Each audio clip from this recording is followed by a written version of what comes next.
लोकसभा के गठबंधन प्रत्याशी आलोक मिश्रा ने मंच पर पहुंचे अखिलेश यादव और राहुल गांधी का पुष्पगुच्छ देकर स्वागत किया।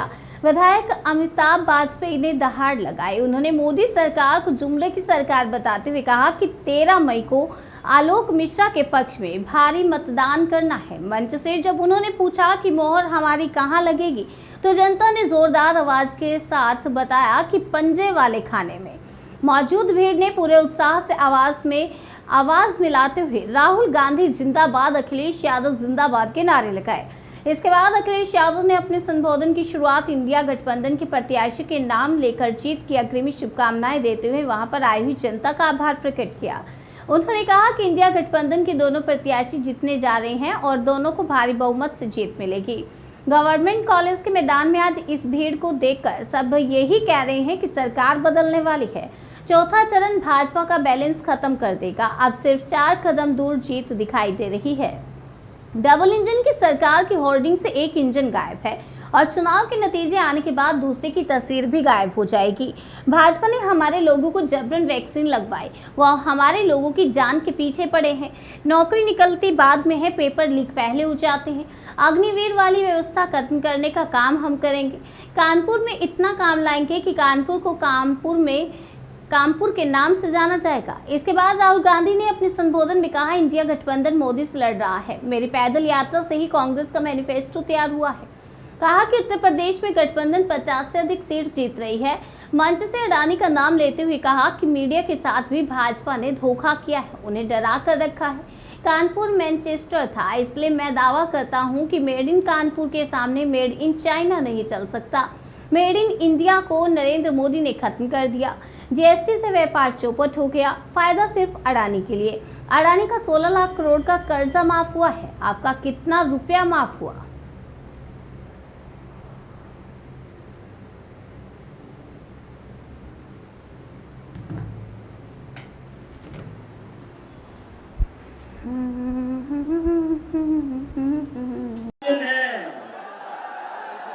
और इनका भी जो लड़ रहा है खटारा इंजन, वो पहले से ही गायब है।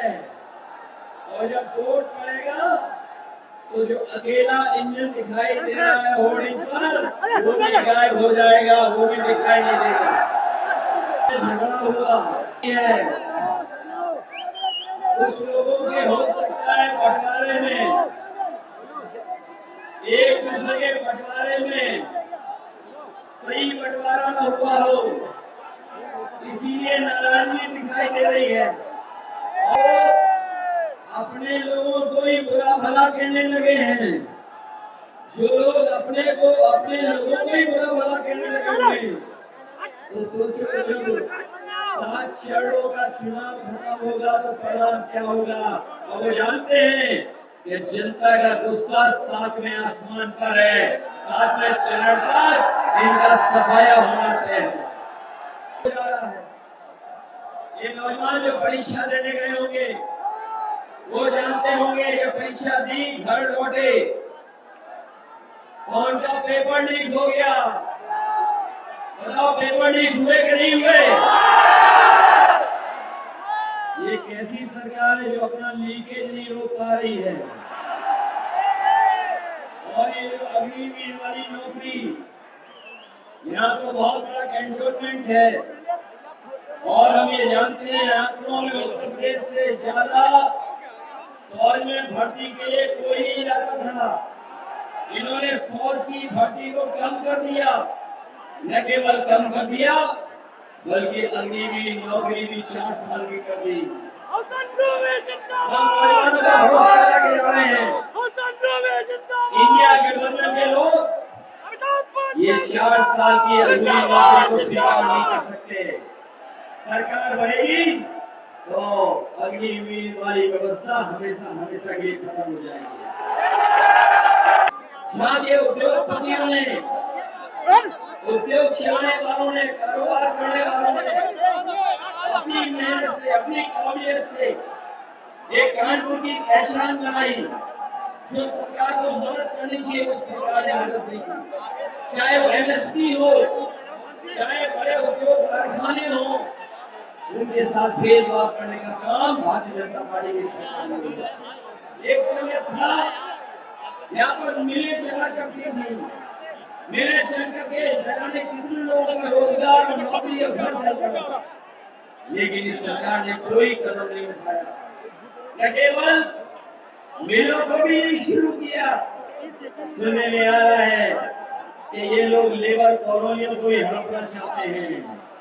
लेबर कॉलोनियों को हड़प करके न जाने कौन सी नई चीज बनाना चाहते हैं।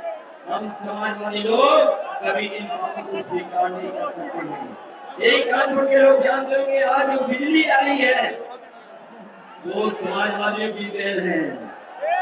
ये जो बड़े बड़े कारखाने लगे हैं बचाए, उत्तर प्रदेश में समाजवादियों की सरकार थी, हम लोगों ने देख करके मदद करने का काम किया। उसका परिणाम ये हुआ कि निवेली लिग्नाइट का सबसे बड़ा तेली का कारखाना बंद करके तैयार हो गया। ये बताओ, जब बिल आता है तो आपको करंट लगता है कि नहीं लगता है? और इनकी सरकार में लीकेज के साथ साथ मीटर की भी रफ्तार बढ़ गई है। ये जो देन है समाजवादियों की देन है। इस कानपुर को हम लोग कामपुर बनाना चाहते हैं, काम ज्यादा हो लोगों के पास।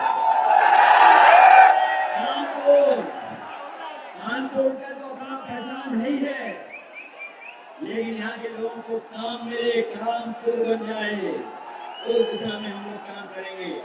हम अपनी तरफ से अपने सभी संगठन के साथियों से और अपनी पार्टी के सभी नेताओं से और संगठन के पदाधिकारियों से, एक एक साथी से हम निवेदन करने आए हैं। जहां हमारे एक प्रत्याशी राजा रामपाल जी लग रहे हैं, दूसरे आलोक मिश्रा जी लग रहे हैं, इन दोनों की मदद करना और आज के बाद अपने बूथ पर तैयारी करना है। बताओ, अपने बूथ पे तैयारी करोगे? अगर शासन और प्रशासन रुकावट पैदा करे तो घबरा तो नहीं जाओगे आप लोग?